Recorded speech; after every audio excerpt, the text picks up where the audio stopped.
What is this? What is this? Who is that? How did you get in my shop? With a crowbar. Hey! Hey gang, we're working with Jerry here. You know him as Barnacules. We got Jason over here, and he's Xaqaria. I learned how to pronounce it.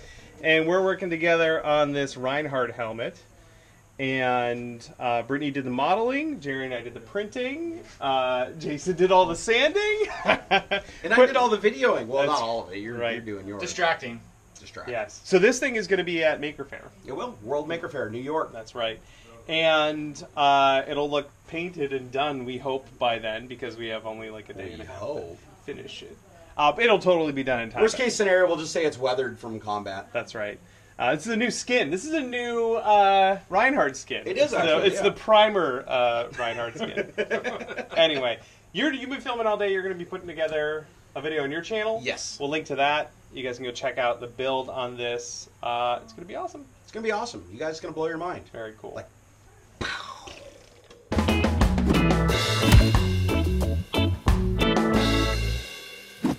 greetings, fellow makers! Welcome down to the shop. Welcome to Prop 3D, your guide to prop and costume making using 3D printing. I'm Bill, and today I'm going to show you how we made this really cool looking Reinhardt helmet from Overwatch. Our pal Barnacules came to me and was like, hey Bill, I got a cool idea for a project for World Maker Faire, and the guys over at Ultimaker. He was going to be hanging out at their booth, and he usually has something cool to show off that was 3D printed on one of their printers. Well, the two of us put our noggins together and decided, let's make this giant crazy helmet from Overwatch in just about a week. So we did. And if you're at World Maker Faire right now this weekend, then head on over to the Ultimaker booth and check it out for yourself. To kick the project off, my wonderful wife Brittany and the hero of this project 3D modeled the entire helmet using Maya.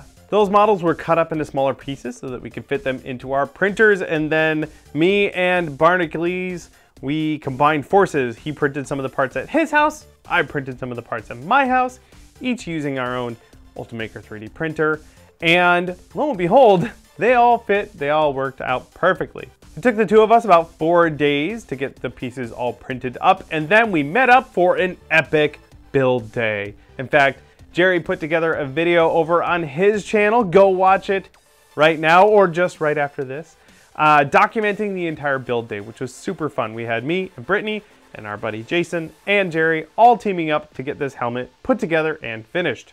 Every single piece was sanded, and Jason, aka Xaqaria, did the lion's share of the sanding, but everyone put in a little bit of elbow grease. The print had been split up into 12 parts, so we started attaching them using strips of styrene and super glue. These strips acted as both the support between the parts and allowed for better alignment when putting them together. Then we did a lot of filling and sanding. There were still plenty of gaps between all of the parts. Those were filled in using Evercoat. This is a body filler, very similar to Bondo. Once it had fully cured, everything got sanded as flush as possible. Then the entire sanded finish of the helmet was sealed using a filler primer. This is a high build automotive filler primer. Then everything was sanded again. Then it was primed again. And then it was sanded again. When it was finally time and everything was smooth, we glued on the smaller horns using more of that super glue, and they locked right into the sockets that they were modeled into. The last thing we did on our epic build day was to paint the whole thing using a nice primer. We laid it down and got the whole thing ready for its final paint job. This entire journey took the four of us the better part of an afternoon, but it turned out really great. I gotta tell you guys, this day was really fun. Believe it or not, I don't actually get a lot of days where I can just work from start to finish and just jam on a project all day. So it was really refreshing to get some buddies in the shop and just noodle on a project together where everyone's kind of focused on the same thing. We had tons of fun. We goofed off a little bit. Again, go check out Jerry's video. He put some shenanigans, some bloopers at the end of his video that are well worth checking out. To reinforce the entire helmet, Brittany laid down a whole bunch of fiberglass on the inside. This was done to give the helmet a little bit more durability insurance. Since it had been made from a bunch of 3D printed parts in a variety of different filaments and materials, this would ensure that they all stayed together through the life of the helmet. Then it was my turn. My job was to paint this thing. The base coat of this was done with a buffable Metalizer Lacquer. This is applied with an airbrush and allowed to dry for about 10 minutes or so, and then the surface is buffed with a cloth. This reveals a metallic sheen hiding beneath the surface. Some parts of the helmet were a slightly darker metallic color, like around the neckline. So I masked them off using some masking tape and then airbrushed on a darker acrylic paint. I like this little bit of contrast. The Metalizer Lacquer has its own clear sealing paint that does a great job of maintaining that metallic sheen while protecting the surface. And again, this was applied with an airbrush. Once that base color was dry, I grabbed some metallic acrylic paint and started adding some texture.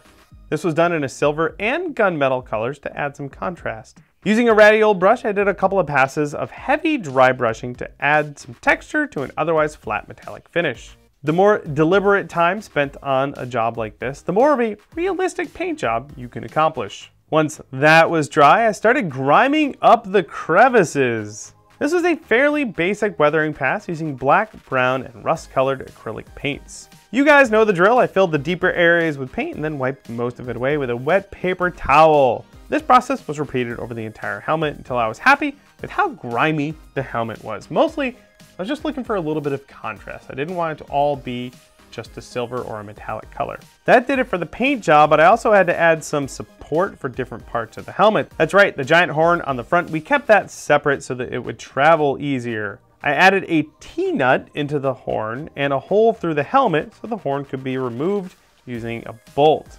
The T-nut actually fit really snugly into the infill of the 3D printed part. This was printed at 40% infill. That actually provided quite a bit of structure for the hardware. This was all glued in place using some JB Weld. One of the last touches was a visor that we made from a piece of yellow acrylic plastic. This was heat formed and then airbrushed off camera. I put some Velcro on it and I put Velcro in the helmet. This was done to make the visor removable. You see, that acrylic is opaque. You can't see through it, but it looks really cool. I wanted it to be removable so that whoever was wearing it had the option of vision. Finally, I hot glued in some squishy foam so that the helmet would fit comfortably on the noggin of whomever was going to wear it. And I gotta tell you, I am super pleased with how well this helmet turned out. I'm especially stoked about the team effort that went into making it in such a ridiculously short amount of time. Thanks again to Jason, our sanding expert, to Jerry, who only sprayed the super glue accelerant on my hand about a half a dozen times, and of course to Brittany, the all-star on this project, who knocked it out with that great model, and she also did a lot of behind the scenes work getting the pieces all put together. And thank you for watching. Again, head on over and watch Jerry's video if you want to see some shenanigans. That was super fun having those guys in the shop. Hey, are you guys working on anything from Overwatch? I know some of you are, and I want to hear about it. Let me know in the comments down below. Like I said, if you're at the World Maker Fair in New York City this weekend, head on over to the Ultimaker booth. Take a look at our helmet, tell me what you think, take pictures, tweet them out, I wanna see it.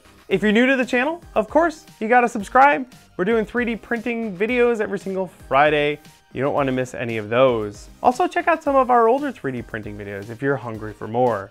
All right, thank you again so much for joining us on Prop 3D. Happy printing.